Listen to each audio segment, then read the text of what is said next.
want to save yourself from a thyroid disease? Is there anyone in your family who has a thyroid problem and you are scared that what if I will get the thyroid problem?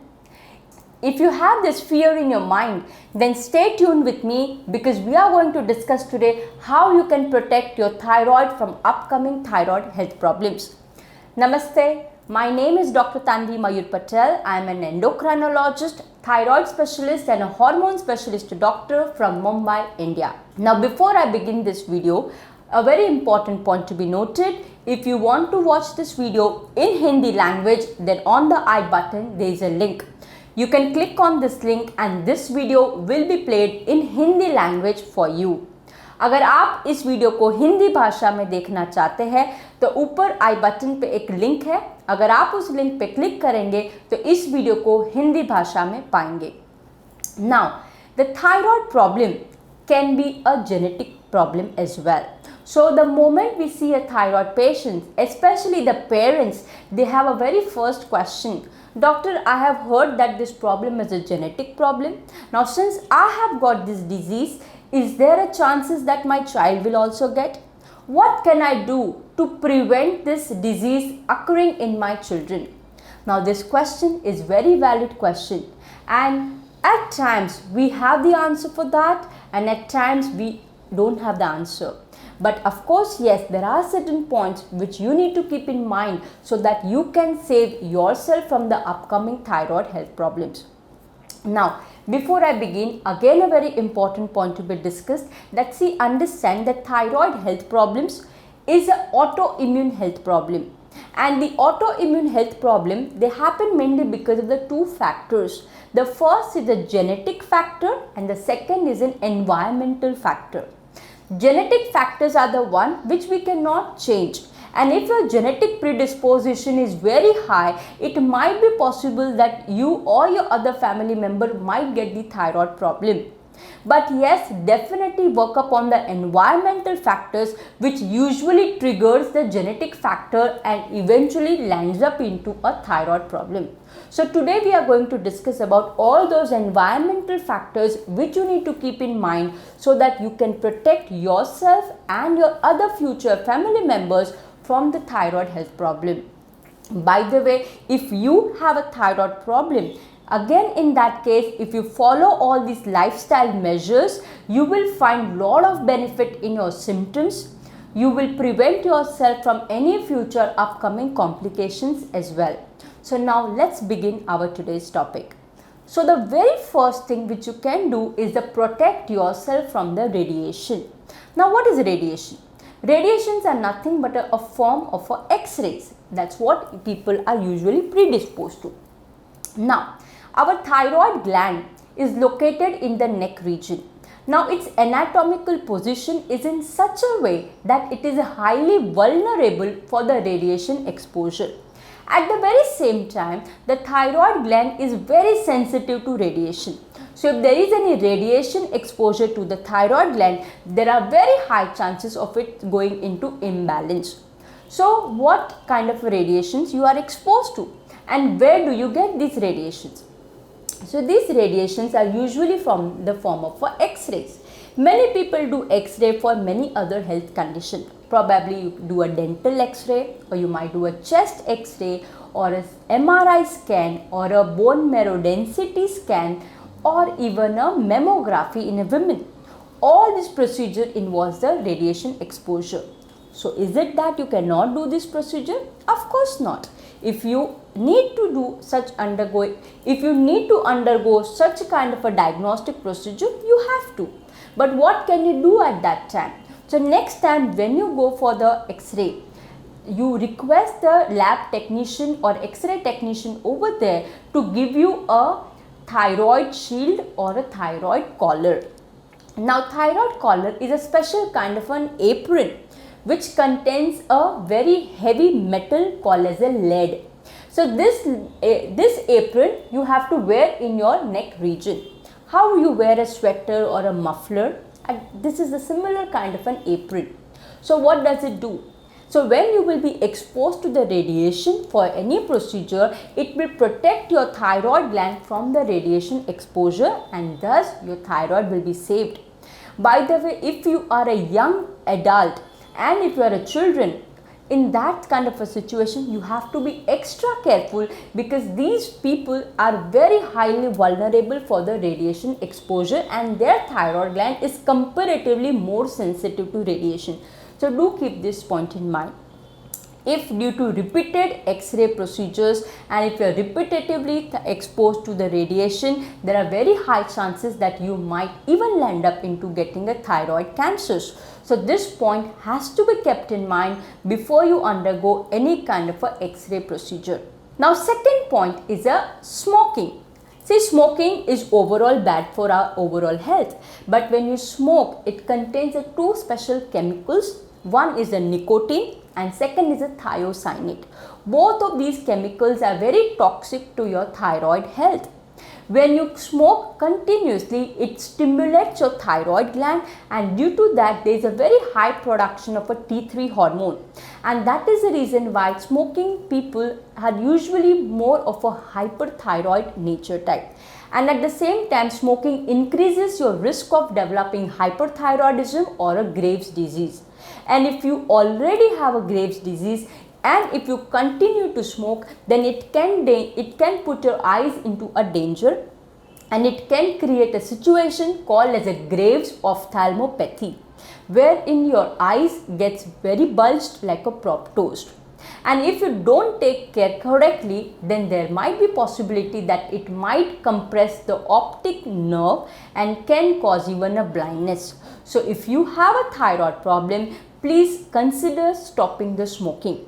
At the same time, our thyroid gland makes one hormone called as a T4 hormone. Now this T4 hormone is usually inactive in the state. So this T4 hormone gets converted into T3 hormone, which is an active state. For this conversion to happen, you need an enzyme called as a deiodinase. When you smoke, this deiodinase enzyme activity also gets altered, and that also can give you a thyroid imbalance. So please keep all these points in mind. And if at all you are smoking for many years, and if you find that you are not able to quit smoking, then don't hesitate to take a help of a healthcare provider or a doctor. They will definitely help you. They might put you in some kind of a psychotherapy and medications if needed. So that's second point is stop smoking. Third thing is do thyroid neck self-examination. Yes, you heard it right. If you have a glass of water and a mirror, you can do a thyroid neck examination at the comfort of your home. How to do this? I have made a special video for that. You can see that video, so you will get more information about it. Now see, thyroid neck examination in itself is a not very accurate method. However, it can give you some brief idea about your overall thyroid health. Especially if you have any kind of a lump or a swelling in your thyroid gland, that can be very easily picked up by the neck examination. But yes, there are certain incidents wherein the swelling is a very small and your hand may not be that expert in picking up those swellings. In that case, you might miss it. But if at all you find that there is any lump or swelling happening in your thyroid neck, then in that case, you do inform it to your doctor and take the necessary next steps. Sometimes a doctor might ask you to undergo a sonography or FNSE test to detect what kind of a swelling you have. Alright, so this is the one important point which you can do so that you can protect yourself from future upcoming thyroid health problems. Fourth point is protect yourself from a starvation diet. Weight is such a sensitive topic, and when you are an overweight or obese person, you become very desperate to lose weight. And in this desperation, people at times go into a stage of a starvation where they are into very high calorie deficit diet. If you are going to do this, it is not going to do any benefit to your health. In fact, it will trigger more hormonal imbalances. And one such imbalance is a thyroid health imbalance. When you undergo a starvation, There are certain researches which has found that nearly 50% of your thyroid hormone production, T3 hormone production, gets compromised.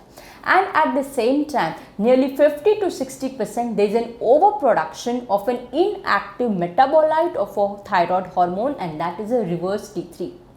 At the same time, when you are in the starvation, your body goes into a defense mechanism, and at that time there is a very high surge of stress hormones like a cortisol, and this cortisol again can disturb your thyroid health.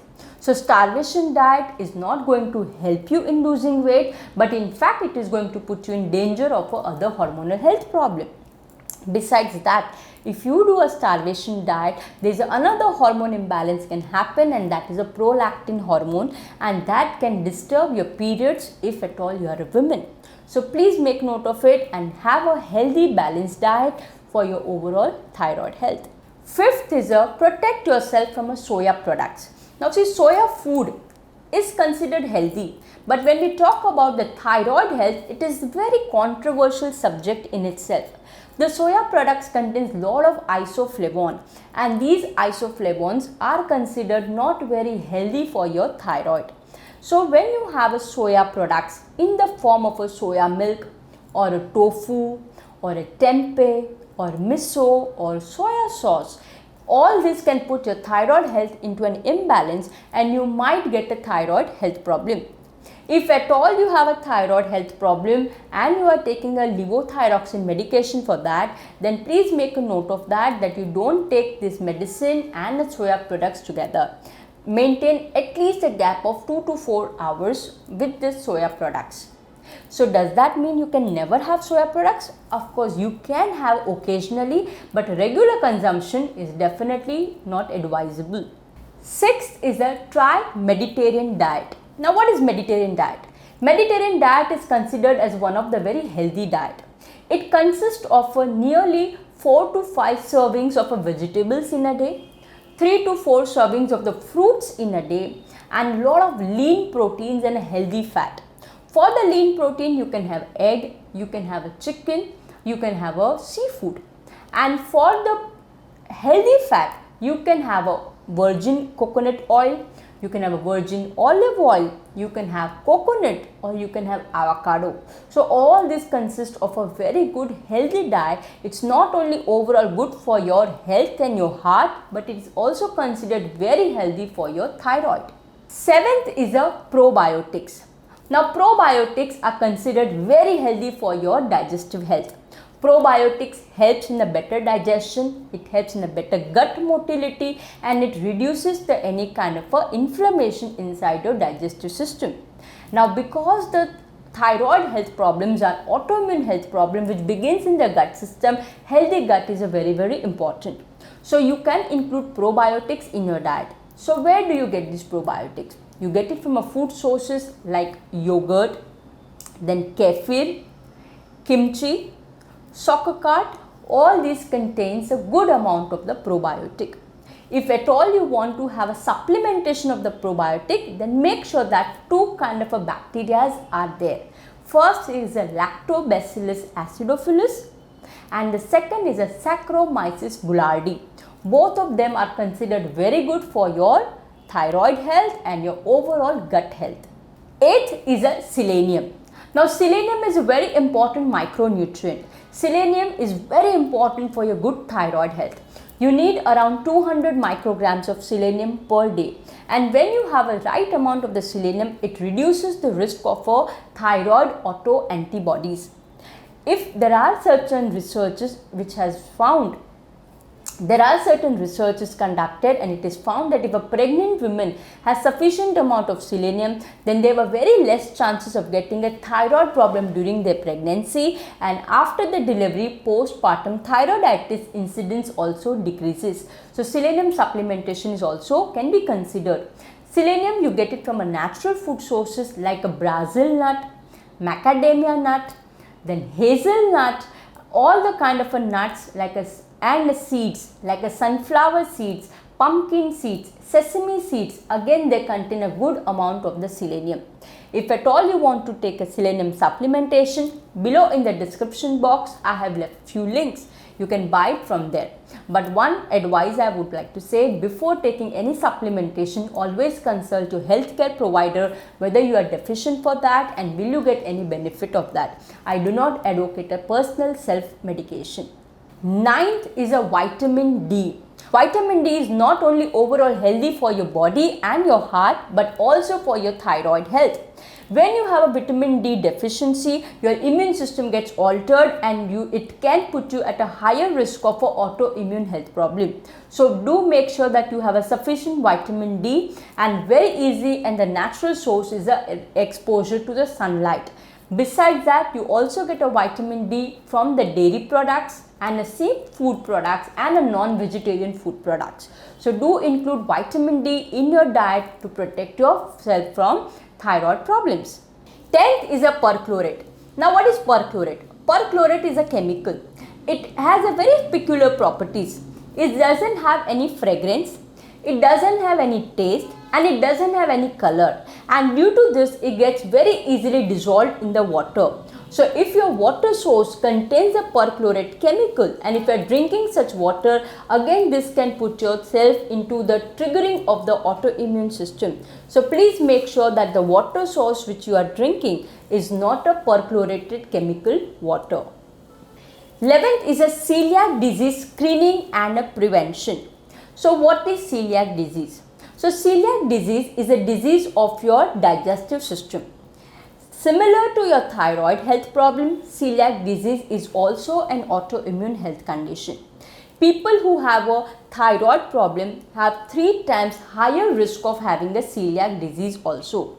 And when one individual has one autoimmune health problem, the risk of getting a second autoimmune health problem also increases, because both of them, they share the very similar root, and that root is an autoimmune imbalance. Now see, understand, most of our immune system is located in our digestive system, and that's why we call it as a gut associated lymphoid tissue. So if your gut health is not correct, there is a autoimmune system triggering is very common. So when you consume a special kind of a protein called as the gluten, now this gluten protein is very insensitive to the people who have celiac disease, and they cannot digest this this gluten protein. And when they consume the gluten, what happens to their intestinal health? Their intestine goes into a state of inflammation, and due to this the autoimmune system gets triggered and activated.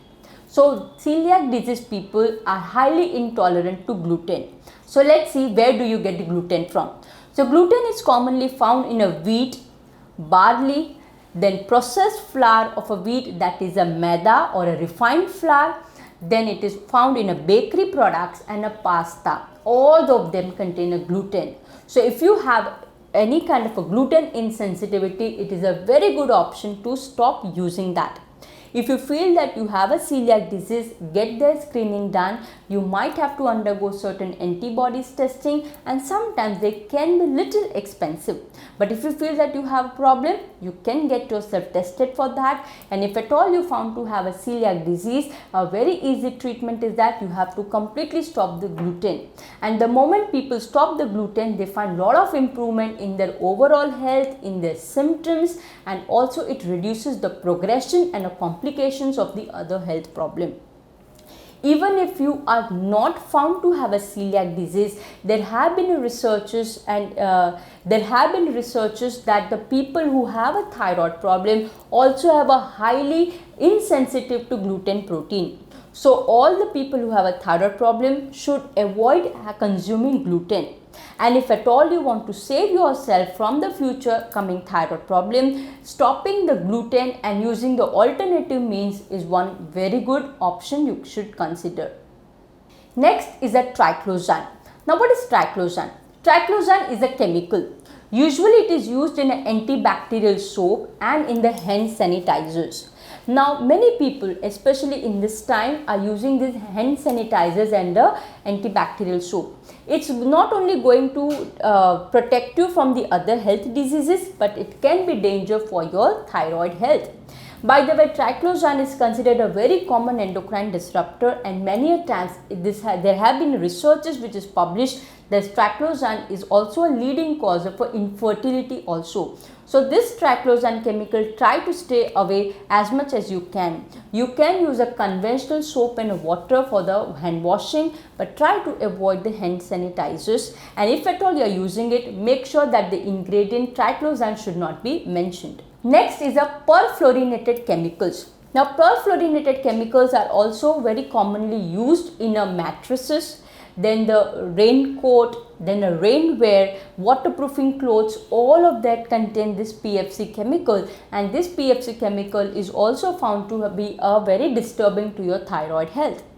Another important point is the air fresheners. Nowadays people use a lot of air freshener, especially in the closed environment like a car, in the bathroom, and when you use this air freshener, it contains certain chemicals, and when you breathe those chemicals, again it disturbs your thyroid health. So you have a very good alternative. You can use a natural essential oil which is derived from various parts of the plants. So you can use them as a healthy alternative, and which is going to help you in your overall health. Last and not the least, and that is the plastic. Plastic is one important endocrine. Last and not the least is the plastic. Now plastic and our life has gone hand in hand. We cannot imagine our life without plastic. But these plastic are damaging to our hormonal health. Plastics in the form of water bottles and in the form of food containers, they disturb the thyroid health. So all these last 4-5 chemicals which I mentioned, they all are considered as an endocrine disruptor.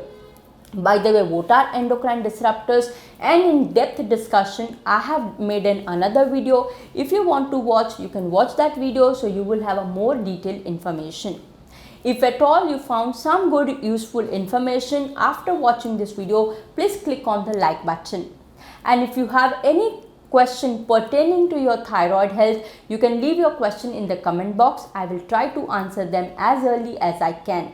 And if you have not subscribed to my channel, please subscribe so that you will get more and more health related, especially hormone related information.